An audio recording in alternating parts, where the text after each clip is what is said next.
The world will look so different 5, 10 years from now. And it's cool that we're here. A lot of these futures, they're inevitable.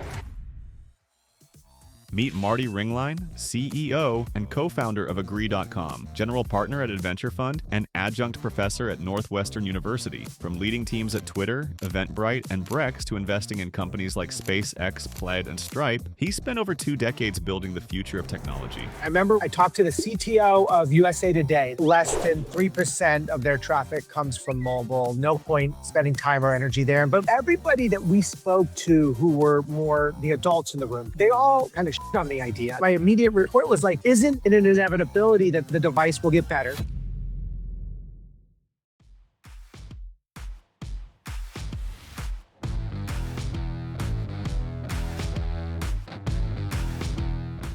Welcome back to another episode of the Dark Arts of Software Engineering Team Optimization. I'm Franz Aliko, and this is my co-host, Kyle Johnston. We're the founders of Holonik and we build engineering teams that actually function for startups by combining agile training with psychology, neuroscience, and somatics. This is our show about what really makes teams tick. Our guest today is Marty Ringlein, 6-time founder, 5 exits, first design manager at Twitter, trained under David Kelly at IDEO, and a former presidential innovation fellow at the White House. Right now, he's building Agree.com, which is doing something kind of audacious, giving away free e-signatures to go after DocuSign while quietly building an AI-powered contract revenue management platform underneath. Marty's also a general partner at Adventure Fund, an adjunct professor at Northwestern, and the guy who set up coffee carts outside Dreamforce when the conference ran out of coffee and had the line down the block. Marty, welcome to the Dark Arts. Hey, thanks for having me. Excited to be here. Awesome. Yeah, so I'll just jump right in. 6 companies, 5 exits. Most people with your sort of resume would be on a beach or running a fund full time. What's inspiring you to still be founding companies? Yeah, I did just fly back from Miami, so I was just recently on a beach. But I'm one of those people where I'll be in work, that Friday before the day I finally die, just because I love it. It's constantly changing. I think we're feeling it right now with the AI era. It feels like everything's moving so fast and everything's changing. I think this time is different on the acceleration side, but for anyone that's been doing it for over 2 decades, we've seen some version of this game before, and I'm just luckily to have. I wasn't there for the original .com and the .com bust, but I was there for the resurgence of it.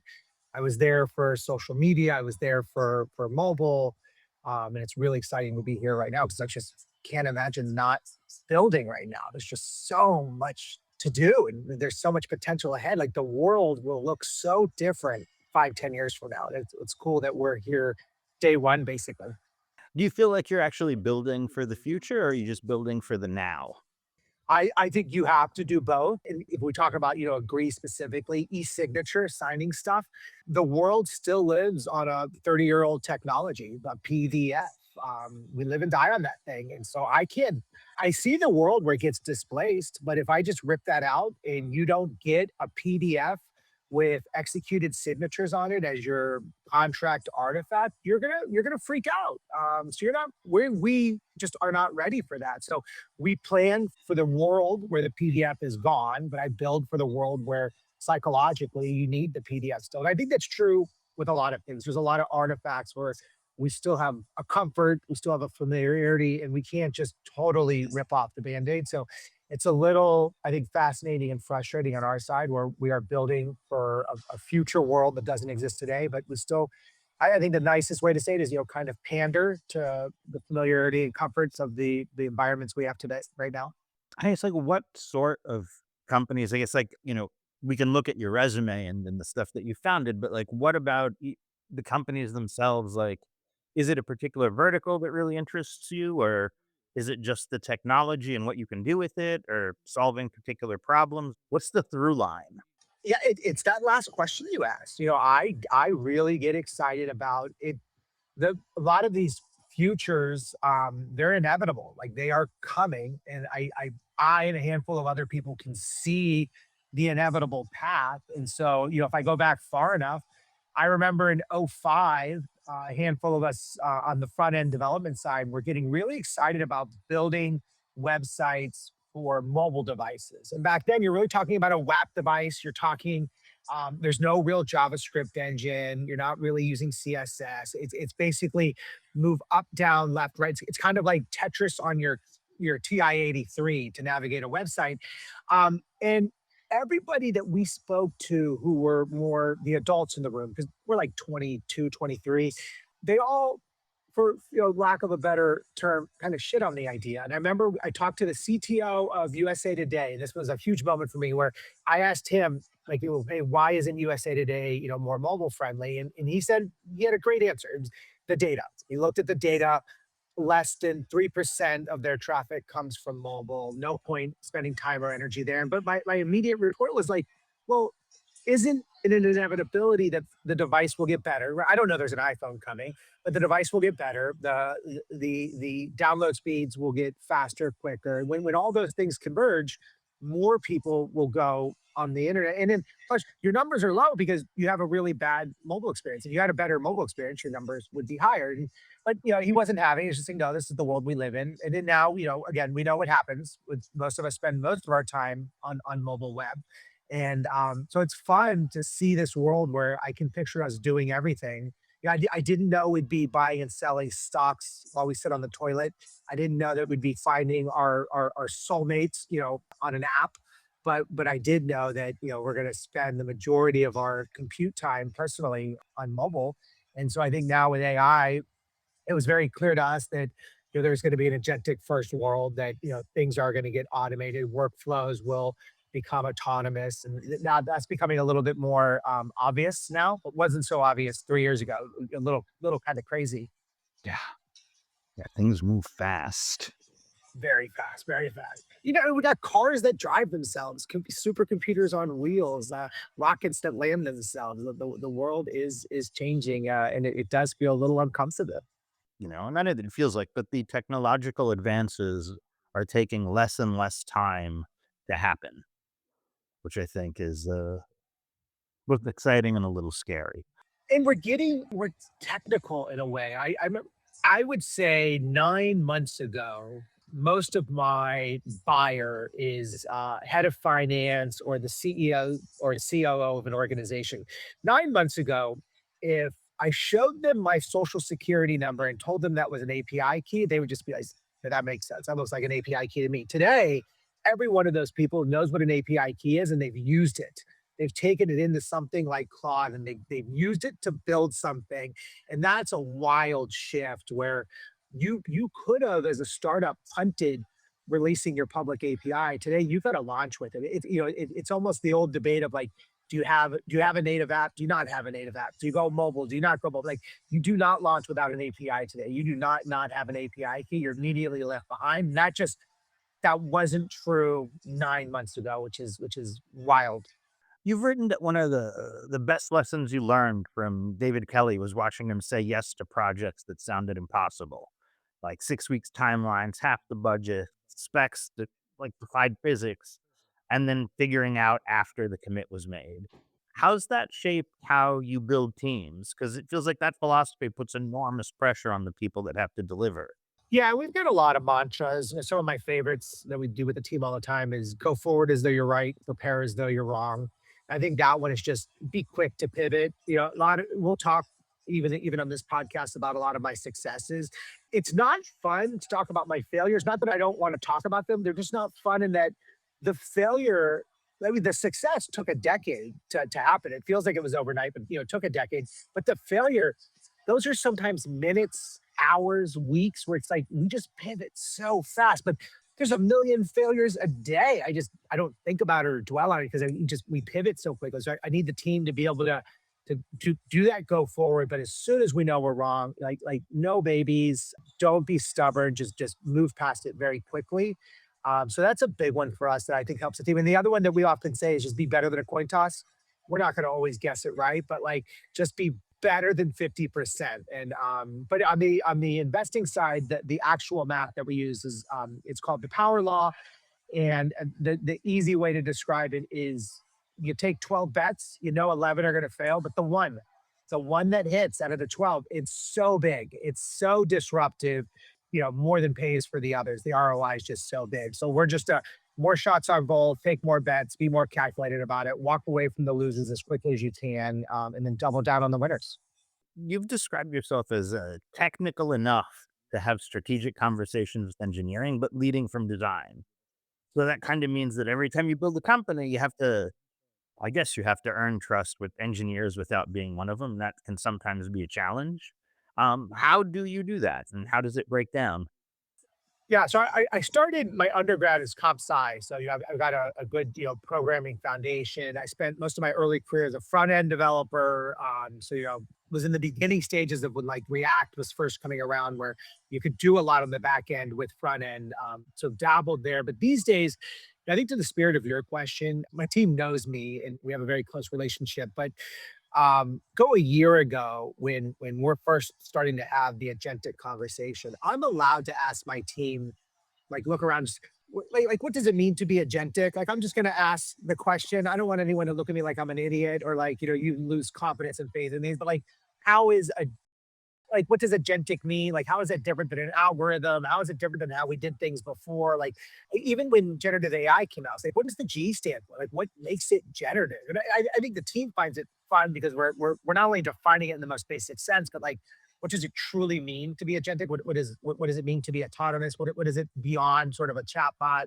And then these days, I'm allowed to ask the team like, what the heck is the difference between an MCP and a CLI? And like they're like, okay, Marty barely knows what those acronyms even stand for. But it's twofold. One, like let's go 30,000 feet up. Let's just do the 101 definition for Marty. But then two, like we get really quick, really deep into like the academic side.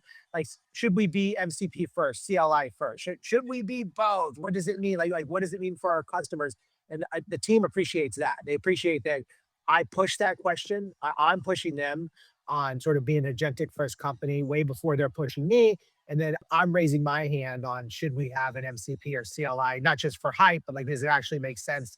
So we're not left behind. And I think they're appreciative that I've got some sense of where the world might be headed, even if I wouldn't know how to, write an MCP or CLI myself, or even I'm the guy where give me your social security number and tell me that's an MCP. And I'd be like, yeah, that makes sense. That looks like a big string of characters. I believe you.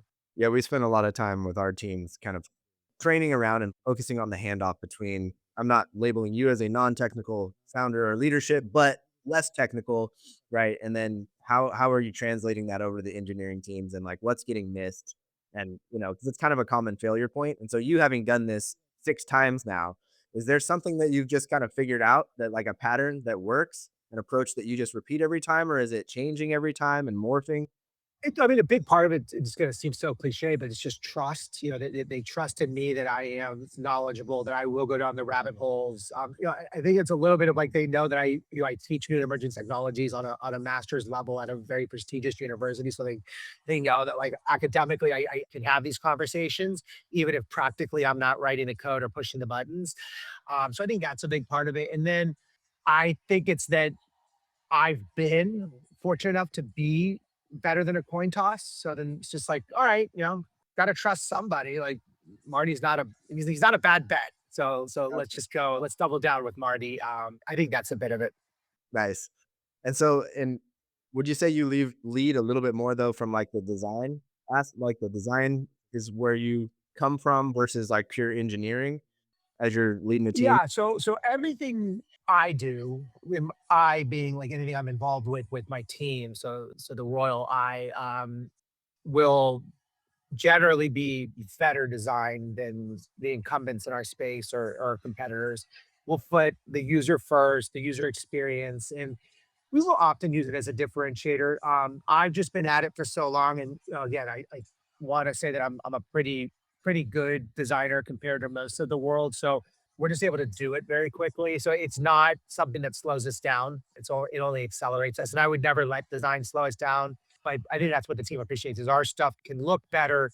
Our experience, our UI, UX can be stronger, but never at a cost, just because it's kind of ingrained in our DNA Gotcha. and that helps us. Like one of the things with Agree, we're in the business of our customers send stuff out to get signed, like DocuSign. They send invoices to get paid, like QuickBooks. But I'm a big proponent of the number one person we build for is not our customer, which kind of like, why would you say that? Your customer is so important. It's my customer's customers. all that matters to you at the end of the day, could your customer sign the contract? Could your customer pay the invoice? Because if those don't happen, who cares if like the dashboard was beautiful and the account settings did what you needed to do, or you got to the, you could find you could create the API key in one click instead of three clicks. None of that matters. The second that your customer can't sign your sales contract or pay your invoice, like, you're done with me. Like, you're gone. So customer's customer is one where it's like, and the great thing, the byproduct of this, if I deliver this amazing experience to your customer, you become my marketing engine because when you send a contract out for signature, your customer's like, this was great. Like one of the great comments we just got the other day is literally said, this felt like butter. This was buttery. And I was like, I like that. I like buttery. But that person ended up, creating an account and becoming an agree user, all because you had an agree account and you sent them an agree for us. Yeah. I mean, I'm just thinking kind of selfishly, like we got to check this out, Franz. Yeah, yeah. We just got our invoice from Jiro, and I'm like, all right, now we're gonna look a little harder here. You said somewhere that sales reps who adopt Agree.com first are the ones whose bosses don't care what they do as long as they close more deals faster. So you're essentially targeting people inside organizations who have the most autonomy. Is that a coincidence, or do you think there's something fundamental about how autonomous people adopt new tools differently? So there's two parts to this. One, just from a GTM perspective, there just should be no reason that I lose a deal. And so I'll start at the top. I'll go to the COO, the COO, I'll go to the CFO. If I get pushback or there's hesitation or there's timing, hey, let's book this meeting a month from now because it's conference season, everyone's traveling, then I'll go inversely right to the bottom. Let me just find the person. It's the old Slack trick where just I don't need the whole organization to adopt. I just need one person in the organization to adopt. And if they like it and they use it, it makes it easier to go back to that original stakeholder and say, hey, your team's already using it. It looks like it works. Looks like they like it. Why don't we adopt this, throughout the entire organization? So I'll take both approaches.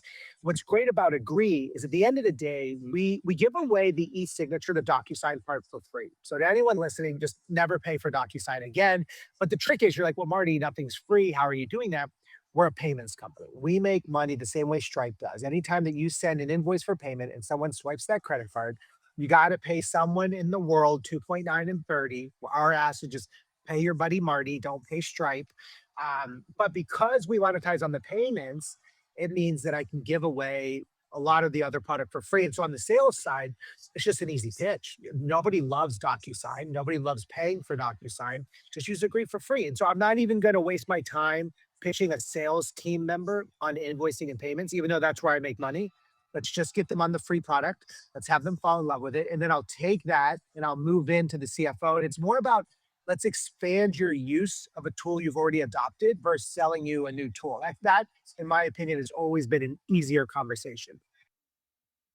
Was that kind of planned out from the get-go, or was there like a lot of conversation initially before you guys launched about actually charging people directly to use the platform? The go from the bottom and expand up, that was just lock trial and error, just moving fast, trying things. But the monetization, that was always from the beginning. We always knew that we're not building a DocuSign competitor, but we will just inherently disrupt DocuSign's pricing model because what I secretly want is I make creating invoices. It's the most elegant experience in the world because it is generative or it's autonomous.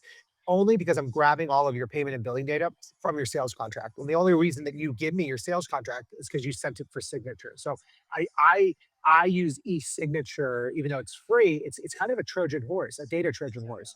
You send it up a signature. Secretly, I've got OCR and Gen AI behind the scenes grabbing all the payment and billing data. And those are just variables, same variables that go into an invoice, plop them in, and you get this magical experience of like, oh, I got an invoice ready. That's great. So and we knew that from the beginning was the trick. Yeah. Well, that's really smart and, and disruptive. And I feel like, from kind of just starting from and this story hit me for a minute, was the coffee cart outside Dreamforce, where they ran out of coffee, had a line down the block. You had no booth, no badge. You're just solving an immediate need where the crowd already was. And that feels like more than a marketing tactic. Like, just judging from your other work, it's like it's almost like a design philosophy applied to distribution. Oh, for sure. Like, did that it come from? Like, how do you like, is that something you always had? Do you think about it? Like, I personally, like, I work on a lot of creative projects and like everybody's like, "Oh, how did you think of this?" And it's like, or how'd you do it? And it's like, well, I just had an idea and I did it. But like, where does it come from you?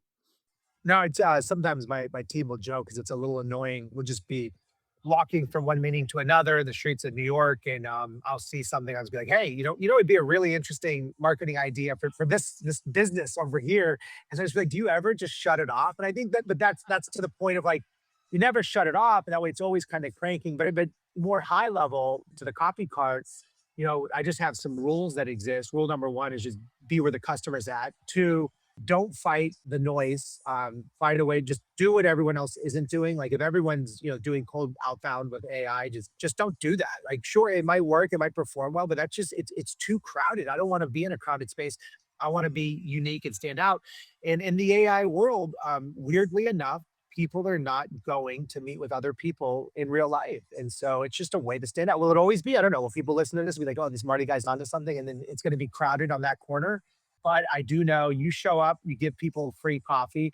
And I've been to Drink Voice before. I've been to Stripe Sessions. I've been to that corner of Moscone. And I know two things are true. There's a Starbucks on Fifth. And then there's one in a Target right across the street. The one on Fifth is overwhelmed, and nobody likes the free conference coffee. And so on this particular conference, it got so bad that the manager of the Starbucks quit on the spot. They Oh, had to shut the wow. Starbucks down. The news came out, and then there Marty is just, one door down with my little coffee cart, kind of look like hero. You get a little lucky with that, but it's one where I think like the number one person we gave coffee to were Salesforce employees, which is just so funny. It's their own conference, but it just, worked out really well. But I think I'm always conventions, expos, booths, whatever it is. I look around and like at an expo, everyone's got their little booth, their little 6x6. You can almost picture it. They got their t-shirts, their socks, their water bottles with their logo on it. I'm like, oh, no, that's great. Now I just not going to do any of that because everyone's giving away free socks and water bottles. Like, what are they not doing? What are they not advertising? And then what I did at Saster that I think was a big hit, I just looked out on the floor and like there's no advertising on the floor. And I found Custom Ink does these carpet stickers. And so I got these $100 bills, the same $100 bills, and I made a path from when you enter all the way to my booth, and people just literally follow the money to agree. And it works out really well because it was different, stood out. Nobody else was there. I had no competition on the literal floor of the expo. Yeah, I mean, it's kind of interesting. Like a lot of conferences, it feels like everybody's doing different versions of the same thing. And, how do you stand out? I remember back in the day, I did a thing for MIT at CES, tech everywhere. How are you going to stand out? We ended up doing a dinner in the desert with no cell phones, just straight fire cooking for 80 people and had Google's head of AI there to talk. It was just kind of taking people outside of the kind of the normal, right? And giving them something that's a little bit unique to start investigating, right? Following. You see $100 on the floor, and then it's a sticker, and you're like, oh wow, there's another one. Where does this lead to? You, yeah, it sparks curiosity. It sparks curiosity. I think is one of the best things you can do because then you just get people to start. I don't have to pitch you. You start asking me questions. What is this? What are you guys doing here? What is agree? It's like, glad you asked.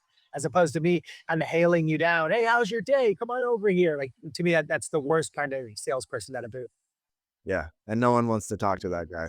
So, No, no, not at all. Not at all. no one needs more I don't soft. even want to. I don't even want to take your free socks because now I know I have to have a conversation to get them. Exactly. Yeah, because I have to. It's not free. You want my Yeah, email, that's right. in my badge, or whatever. Yeah. That's Uh, right. That's right. well, so Marty, so you founded teams, right, 6 times from basically the ground up. So through that experience, like, is there anything that you've learned that just like this is an absolute must have when you're founding a team that maybe you didn't know, like on the first 2 or 3 tries? Yeah, and so all of those teams are small teams. They're very close. I don't want to get too cliche and talk about culture, but the one thing I'm at about it is those teams are always highly technical. So it's most people are the strongest skill set is engineering. The thing I look for if I bring an engineer on the team, they don't have to be a designer, but I want them to have strong design sensibilities. I want them to be able. The way I'll always articulate it is design in the code where I don't have to explain to this person that if they do something as easy as, put a button on a website, that button needs a hover state. That button needs to have an on-click action. They should know that. And I want them just I don't want to have to design the hover state. I don't want a designer to have to just put in a hover state and use your best guess. And you're probably going to be 80% there. And that 20% diff would just change it in the code, change the color, change the gradient, whatever it might be, add a, any kind of artifact to it. So I always look for that. And then the inverse is true when we start hiring like designers or non-technical folks. They have to be pretty technical. They have to at least academically be thinking about it. It's like, I'm not even going to bring a salesperson onto the team that isn't thinking about or reading about CLIs or MCPs or not themselves in Claude, sort of, using the latest and greatest AI tools. They're not, or Mark Benioff says Salesforce is going to go headless. I need everyone on my team having the debate and conversation whether none of our future users will ever go to agree.com like 4 months ago. I don't need them having that conversation after Benioff makes that comment. And so when he does, I almost get scared and that we're behind because we've been having that conversation for about 4 months. I got to assume Benioff doesn't make that statement if he hadn't been thinking about this for over a year, which means I think I'm 4 months ahead of everyone, and I'm really 6 months behind, the real leaders. So yes, I think that I'm smart. I think I'm forward thinking, but shit, like the real leaders of Silicon Valley have been having this conversation way before I was. And how about, so on the back end, right? You've been acquired. One of your companies was acquired by Twitter, right? And so you become like design manager, and you're essentially taking this, startup team DNA and building it into one of the largest consumer platforms around. So is there certain aspects of that that just get swallowed up by the bigger company that don't survive, or how do you kind of transition that? The culture never survives just because it's somebody else's culture and it's a bigger culture. So it eats your culture for lunch.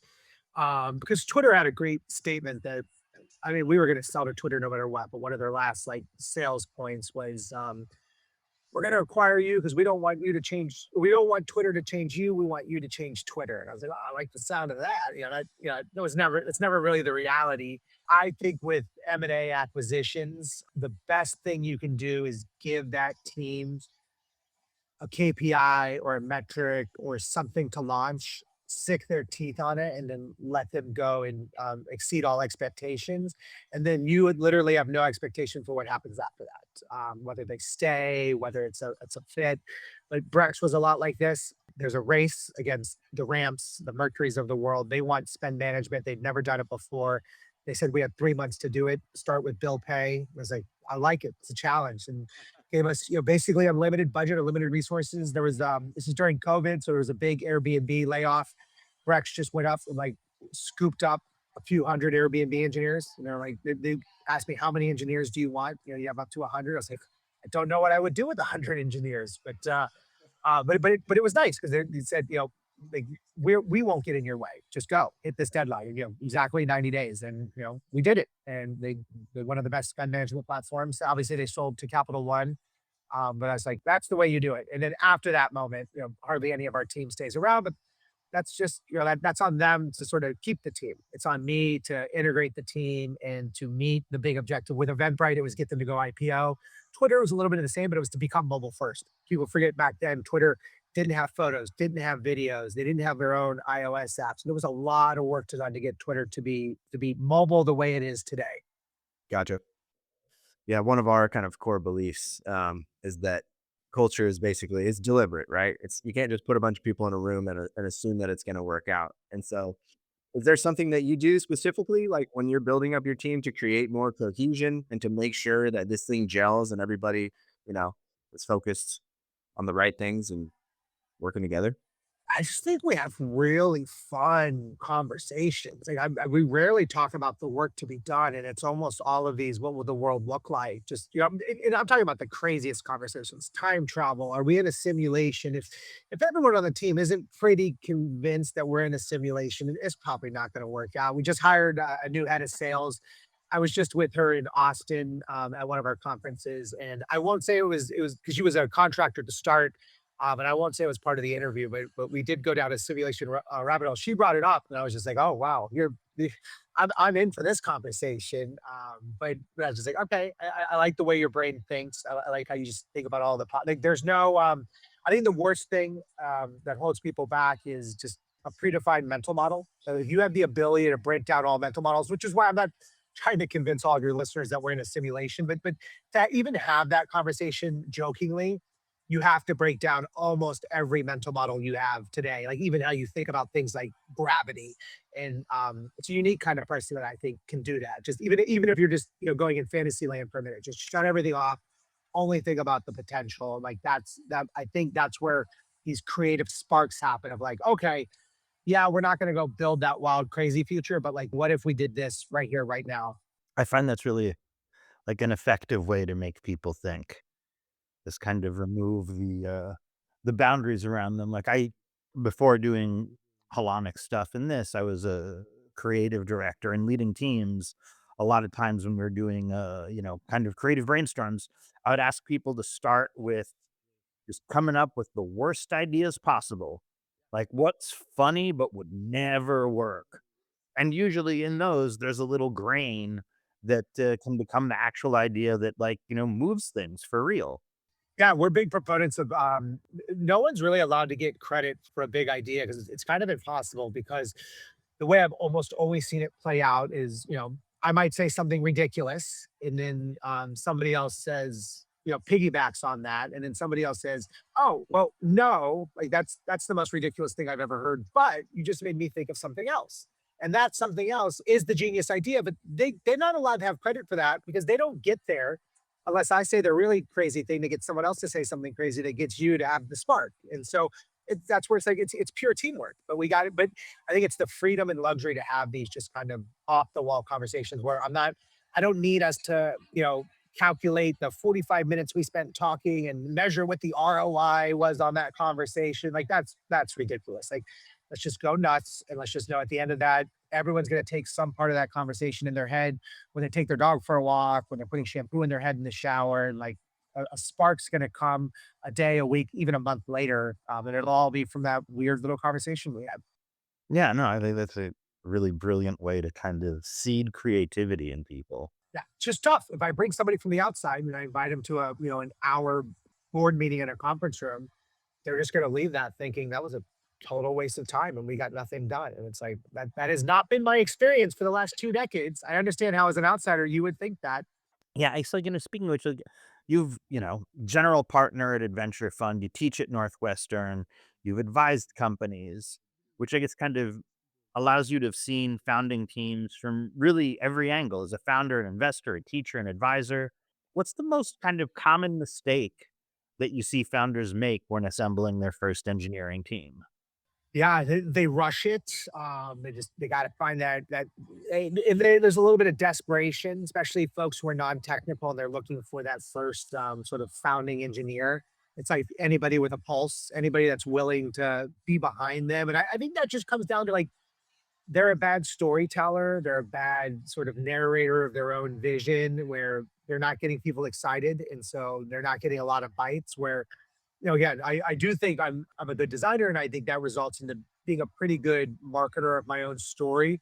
And so when I've got an idea, I know how to talk about it, and it's pretty easy to get a team excited about that. It's like, oh, I want to build that. I want to be a part of that. That sounds different. And if I'm going to spend, if it's opportunity cost, where am I going to spend my time? I can go build anything with anyone, anywhere. Why would I spend that time building with you on this thing? And then finding the people that just kind of gel with that because not everybody wants to be in fintech, not everybody wants to help move money, so I just go find those. And yeah, so I think rushing it, just trying to get anybody with a pulse to join or get behind you because you're kind of feeling alone in the world and you're also feeling behind and need to move fast. And I think that over acceleration in the beginning ends up killing you in the end. Nice. You recently posted about building a hacker house initiative for New York City's tech ecosystem. Why do you think physical proximity still matters in a remote first world? And how does that belief show up in how you run Agree.com's team? Yeah. So everything I'll say will be, totally counterintuitive and a little funny because we're completely remote. I'm the only one in New York, so it's fully distributed team. But to pull that off, I think there's a handful of qualifiers. One is that everyone's very senior, so it works a little bit more. But I am a proponent of in-person teams. Again, I think it's a big part of it's the culture. I just know proximity is important. There's a reason why I think it's like 90 5% of all venture capital funding goes to companies in the US. And then of that, they're like 95% of that funding only goes to two cities, San Francisco and New York. And of that, 95% of that funding goes to San Francisco. It's like, that's not a coincidence. But I've been in those environments where you're just around the right kind of people. The way I'll describe this, just I love a good story. Is it's South by Southwest, 2008. I'm there at a beer garden. It's kind of like a happy hour networking event, and it's a bunch of engineers. It was a very engineering centric crew back in that time, because that's when like the first year that Twitter Vision launches. So Twitter's a big deal. Foursquare is a big deal. But what happens, everyone, you can hear the buzz. Everyone's chatting. You can hear the glasses clinking. You kind of imagine it. Now imagine this moment where like pure silence. And, it's almost like a sci-fi movie. What happened? Did everyone just disappear? And as I kind of look around, realizing just how quiet it got so fast, everyone has their laptop out and everyone fingers on keyboard. And I'm like, something happened, right? Like something has occurred in the world that I am left out of and I don't know what's going on. And it turns out that what happened on this particular day in March is Apple released the SDK for iOS. So now anybody can build an app on the iPhone, which wasn't true before. And what happens after this is $10 billion companies seemingly get stood up overnight. We get Uber, we get Square, we get these things that just couldn't exist before this one moment in time. And I'm realizing that almost everyone here realizes that. I don't think they're all going to go build $10 billion companies, but they realize the world will never be the same in the way that we build and interact with the world. And I'm watching that going like, it's so cool that they're all realize this at the exact same moment. And I want to just be around those people. I want to be surrounded by the kind of people because I obviously didn't know that. I didn't get the memo. I again, embarrassingly, I had to ask somebody, what does SDK stand for? Don't know.